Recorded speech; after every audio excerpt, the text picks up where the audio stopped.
Assalamualaikum warahmatullahi wabarakatuh. Selamat pagi anak-anak semua.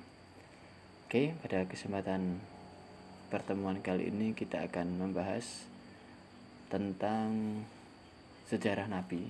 Lebih spesifik lagi kita akan menuju pada perjuangan Nabi pada periode Mekah atau periode pertama dakwah Nabi, yakni di kota Mekah ya, anak-anakku semua.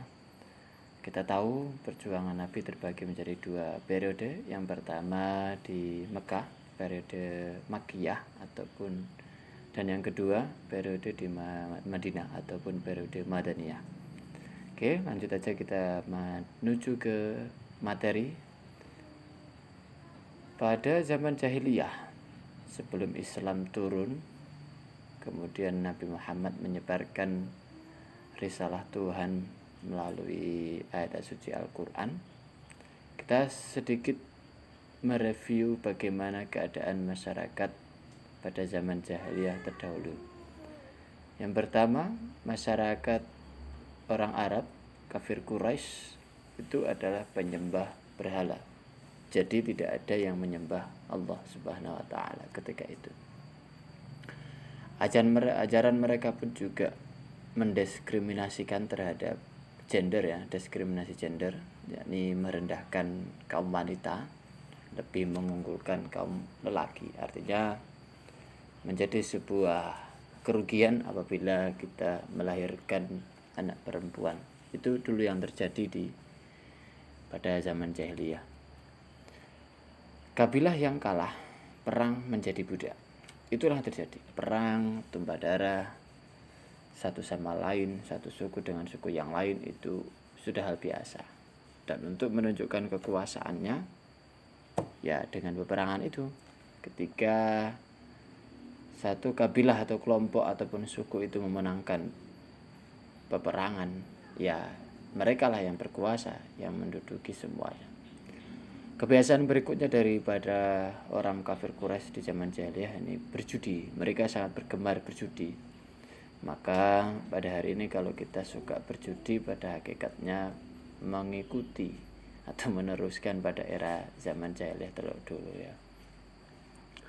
Kebiasaan buruk lain dari masyarakat jahiliyah yaitu gemar ataupun hobi sekali meminum minuman keras, mabuk-mabukan ya.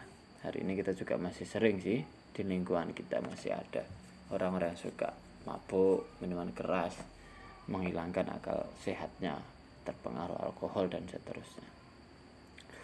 Yang terakhir saya kutip di karakter masyarakat jahiliyah pada masyarakat kafir Quraisy pada zaman jahiliyah atau zaman sebelum Islam lahir, Islam turun ya. Nabi Muhammad menyampaikan risalah ketuhanan agama Islam. Mereka menganggap bahwa semua perbuatan itu tidak ada yang salah. Ini kan suatu pola pikir yang tidak benar ya, ironis sekali. Kalau kita sebagai makhluk masih berpikir kita tidak pernah salah, itu kan menyalahi kodrat kita. Itu kurang lebih karakter masyarakat kafir Quraisy pada zaman jahiliyah atau sebelum Nabi Muhammad menyampaikan risalah ketuhanan. Anak-anakku semua, kita berlanjut pada materi berikutnya. Kapan Rasulullah mulai dakwah tentang periode Makkiyah ataupun di periode dakwah pertama di kota Mekah ini. Ketika itu Nabi Muhammad Rasulullah SAW berusia yang ke-40 tahun, bertepatan pada tanggal 17 Ramadan 610 Masehi ya, ditandai dengan turunnya ayat pertama yaitu surah Al-Alaq ayat 1-5 yang pada hari ini kita semua memperingatinya dalam rangka Nuzulul Quran ya. Kita semua senandung bernostalgia, kita semua beryuforia merayakan Nuzulul Quran pada malam itu. Itu bertepatan dalam historis disebutkan bersamaan dengan turunnya wahyu yang pertama. Periode Makkiyah itu berjalan kurang lebih 10 tahun. Setelah 2 tahun setengah turun ayat yang kedua. Jadi ayat yang pertama itu dengan ayat berikutnya berselisih kurang lebih ayat 2,5 tahun ya. Berarti lama sekali ya. Kita bisa ambil ibrah pelajaran di sini kalau memang lama sekali untuk bisa memberikan pengertian ya. Pada surah Al-Mudaththir ayat 1 sampai 7. Oke, lanjut. Strategi apa yang dilaksanakan oleh Nabi Muhammad bersama para sahabat berjuang di kota Makkah ya? Yang pertama, menyeru dan mengajak manusia untuk bertauhid. Jelas ini adalah ajaran agama kita ya, dengan beberapa langkah dan cara. Akhirnya Nabi Muhammad bersama para sahabat melakukan syiar atau dakwah kepada siapapun untuk bisa bertauhid ya. Tentunya tidak sembarangan yang diajarkan oleh Rasulullah itu, melalui beberapa cara, pendekatan dan sebagainya. Langkah kedua adalah menyeru dan mengajak manusia untuk meyakini adanya hari akhir atau hari kiamat, sehingga manusia bisa lebih mengontrol diri untuk tidak mengikuti hawa nafsunya. Yang ketiga, dakwah atau strategi yang dipakai oleh Rasulullah yaitu menyeru, mengajak dan mencontohkan manusia untuk selalu berakhlak terpuji. Nah, inilah menjadi daya tarik ataupun magnet yang luar biasa ketika itu, di mana akhlak manusia sedang porak-poranda mengalami degradasi yang sangat luar biasa ketika itu. Tapi Nabi Muhammad bersama para sahabat hadir memberikan solusi yang berbentuk akhlak terpuji. Berikutnya, menyeru dan mengajak manusia untuk senantiasa mendekatkan diri kepada Allah melalui ibadah-ibadah pokok ya. Ada banyak sekali ya, ada ibadah sholat dan sedekah dan seterusnya, itu yang diajarkan oleh Rasulullah kepada para orang-orang kafir Quraisy Mekah. Menyeru dan mengajak manusia untuk senantiasa menyadari bahwa dirinya diciptakan Allah sederajat dengan manusia yang lain, sedangkan yang membedakan adalah ketakwaan. Nah, ini menjadi prinsip beragama kita.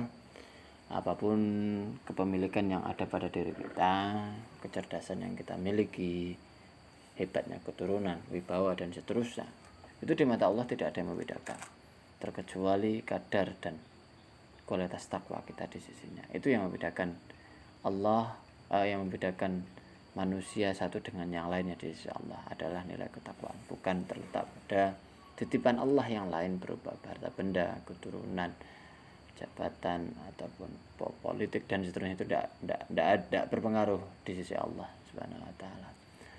Oke, berikutnya kita masuk ke materi.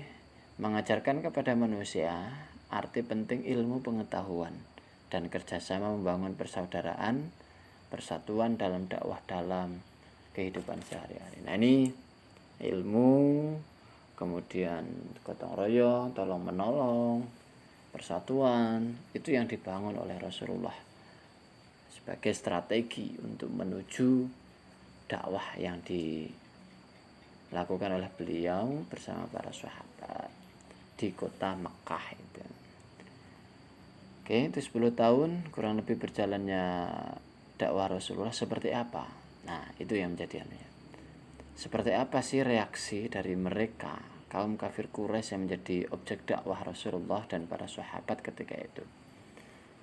Tentunya karena kaum kafir Quraisy itu di Mekah sangat kuat persatuannya di antara kabilah satu dengan yang lain.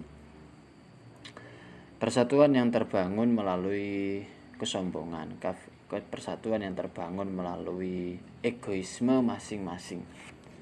Itu membuat mereka keras dalam berpikir, membuat mereka tidak inklusif berpikirnya. Mereka eksklusif. Siapapun yang berbeda dan berusaha memberikan efek kepada apa yang sudah ada pada diri mereka itu benar-benar akan dibasmi oleh mereka. Termasuk dalam hal ini adalah dakwah Rasulullah.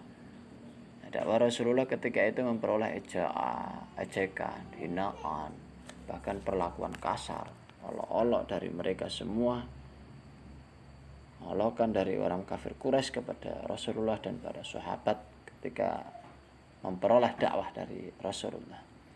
Yang kedua, menyodorkan beberapa bentuk penawaran. Penawaran ini diberikan oleh kaum kafir Quraisy kepada Nabi Muhammad dan penawaran ini diberikan kepada Nabi Muhammad dengan tujuan untuk apa?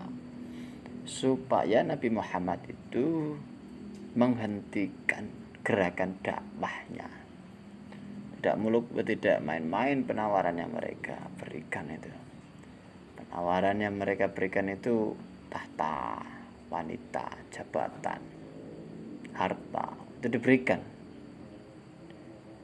dengan syarat Nabi Muhammad berhenti berdakwah. Tapi karena kualitas iman dan takwa dari Nabi Muhammad ini sangat tinggi, karena langsung dibimbing oleh malaikat Jibril, maka Rasulullah selalu menolak penawaran yang diberikan oleh kaum kafir Quraisy. Karena penolakan itulah akhirnya kaum kafir Quraisy melakukan tekanan-tekanan fisik yang luar biasa kepada para pejuang muslim ketika itu. Karena respon masyarakat ataupun kaum kafir Quraisy di Makkah yang begitu ekstrim terhadap pergerakan dakwah Rasulullah ini, akhirnya strategi berikut yang dipakai oleh Rasulullah, yakni berdakwah secara sembunyi-sembunyi. Ini termuat dalam surat Asy-Syu'ara ayat 214 ya. Dakwah ini berlangsung kurang lebih selama 3 tahun. Bagaimana caranya? Yaitu sembunyi-sembunyi, dimulai dari mengajak anggota keluarga, sahabat, dan orang-orang terdekat dari Rasulullah bersama keluarganya. Usaha Rasulullah ini memberikan hasil yang luar biasa ya, berkat dakwah beliau yang dilakukan secara sembunyi-sembunyi ini. Akhirnya orang-orang terdekat Rasulullah, mulai dari istrinya, yakni Sayyidatina Khadijah, sahabat Ali bin Abi Thalib karramallahu wajhahu, Abu Bakar As-Siddiq, Zaid bin Rabah, dan lain-lainnya memeluk ajaran agama Rasulullah ini, ajaran Islam. Ini menjadi senjata ataupun menjadi anggota militan dalam konteks perjuangan ini untuk melanjutkan pada berikutnya ya.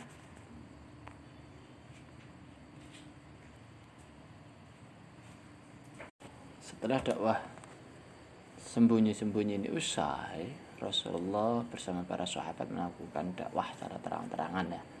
Ini termuat dalam Quran surah Al-Hijr ayat 94. Bagaimana caranya? Yakni mengundang kaum kerabat keturunan Bani Hashim untuk menghadiri jamuan makan dan mengajak agar masuk Islam.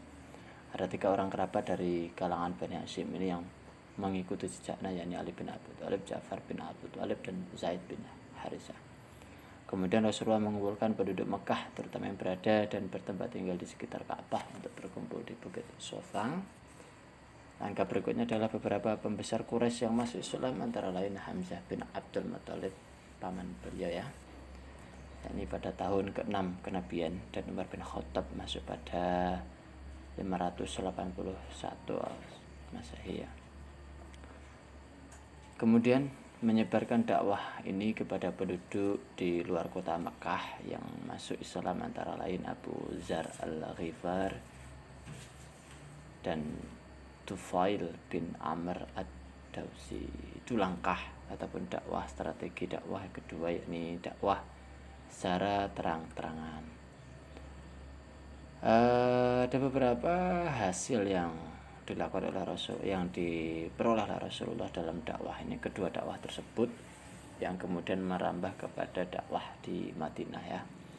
Di antaranya berhasil pendirian Masjidil Haram di Makkah, Masjid Quba, Masjid Nabawi.